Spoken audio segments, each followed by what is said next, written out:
Hello hello साथीहरू, जोडले सबैजनालाई। अनि मेरो फेरि पनि आयो सानो मिनी भ्लग। आज चाहिँ हामीले चामल खेलाउन लागेको म र छोरा भएर।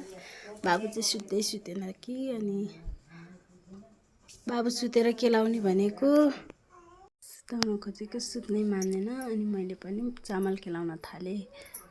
3 बजे आज मेरो काम भने चाहिँ चामल खेलाउने नै भइरह्यो। अनि बाबुले पनि सहयोग गर्दैछ। बाबु आमा छोरा भएर चाहिँ गफ गर्दै हामीले चाहिँ चामल पनि खेलायौँ। अनि यस्तो भन्छ बाबु, भफै मात्र लाउँछ, सुत्ला भन, सुत सुत बाबु भने मान्दैन। सुताउन खोज्दा नमानेर चाहिँ फेरि बाबुलाई नि लिएर नै चामल खेलाउन थालेँ।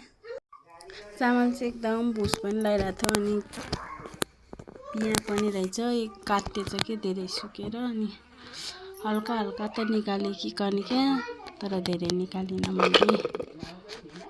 चामलमा भुस कनिका चाहिँ अलिअलि धेरै थिएन कि केलाए। अनि छोराले मलाई सघाउन थाल्यो र चामल झिक्न थाल्यो। भक्का पुरा भित्रै पसी चामल झिक्दिँदैछ छोराले चाहिँ।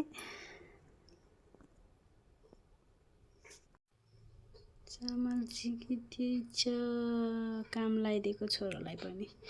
लाउनुपर्छ जे भए नि काम भनेको, सानैदेखि नै सिकाउनु पर्छ है बालबच्चालाई। के गर्नु, बेला बेला त भनेकै मान्दैन रहेको। छोरा नसुतेको पछि के गर्नु त है, काम लगाइदिनै पर्यो। बाबुले चाहिँ चामल झिक्दैछ पुराबाट। काम भने चाहिँ गरिहाल्छ, मन लाग्यो नि, नमन लाग्यो गर्दैन। अनि यसरी नै गर्दा गर्दै चामल पनि हामीले निफानेर भ्यायौँ। अनि डडममा पनि राखिदिएँ, डडममा पनि खनाएँ। अब चाहिँ चामल निफानेर पनि भ्याइयो र मेरो बाटा पनि भर्यो। अनि मैले डडममा खनाउन थालेँ, चामल राख्ने ठाउँमा। अनि चामल खनाएँ अनि अझ भरियो। अनि त्यहाँबाट बाटामा पनि बाँकी रह्यो। अनि यसरी नै गयो मेरो आजको दिन। आमा छोराको, बाबु पनि सुतेन, यसरी नै गयो। अनि आजलाई मेरो मिनी भ्लग यति नै। बाई बाई सबैजनालाई।